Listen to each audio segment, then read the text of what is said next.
ایک بار ایک دیہاتی شہر گیا۔ وہ اس شہر کے بازار میں آیا اور زور زور سے پکارا، 90 اور 500، 90 اور 500۔ جو بھی دیہاتی کا یہ حساب سنتا وہ ہنس دیتا۔ ایک شہری دیہاتی کے پاس آیا اور بولا، بھائی 90 اور 500 نہیں ہوتے بلکہ 90 اور 100 ہوتے ہیں۔ مگر دیہاتی الٹا شہری کو غلط کہنے پر بضد تھا۔ ادھر شہری اپنی غلطی تسلیم کرنے کو تیار نہ تھا۔ دونوں کی آپس میں 90 اور 500 کی تکرار ہو رہی تھی۔ جب دونوں ہی اپنی اپنی ضد پر قائم رہے، آخر وہ شہری ہار مانتے ہوئے بولا، اچھا 5 تمہیں معاف کیے، لاؤ 95 روپے ہی دے دو۔ دیہاتی یہ سن کر ہکا بکا رہ گیا، جس پر لوگ اسے تانے دینے لگے اور بولے، اس نے تمہیں 5 روپے معاف کر دیے ہیں، آج کے دور میں کون ایسا کرتا ہے؟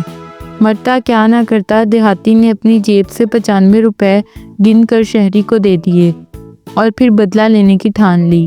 دوسرے ہی دن دیہاتی نے ایک لوہے کی گھڑی ہاتھ میں پہنی اور شہری کے گھر کے قریب گھومنے لگا۔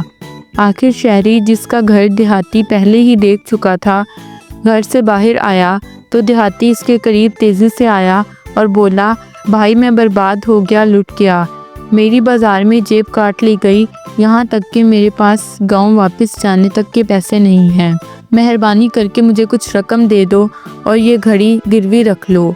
شہری کی نظر جب گھڑی پر پڑی تو اس کی رال ٹپک پڑی، کیونکہ اس کی چین سونے کی مانت لگ رہی تھی۔ وہ بولا، کیوں نہیں، برے وقت میں انسان ہی انسان کے کام آتا ہے۔ شہری نے جھٹ سے اپنے بٹوے سے رقم نکالی اور گن کر اسے 200 روپے دے دیے۔ دیہاتی نے زور دے کر کہا کہ واپس آ کر ادائیگی کے بعد گھڑی لے جائے گا۔ شہری نے اسے یقین دہانی کروائی۔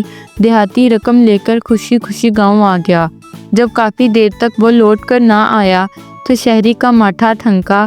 اس نے وہ گھڑی ایک سونار کو دکھائی تو انکشاف ہوا کہ گھڑی کی چین پر سنہری پالش کر کے اسے سونے کی بنایا گیا۔ اب تو شہری اپنا سر پیٹ کر رہ گیا۔ دیہاتی اس سے اپنی کھوئی جانے والی رقم کا بدلہ لے گیا تھا۔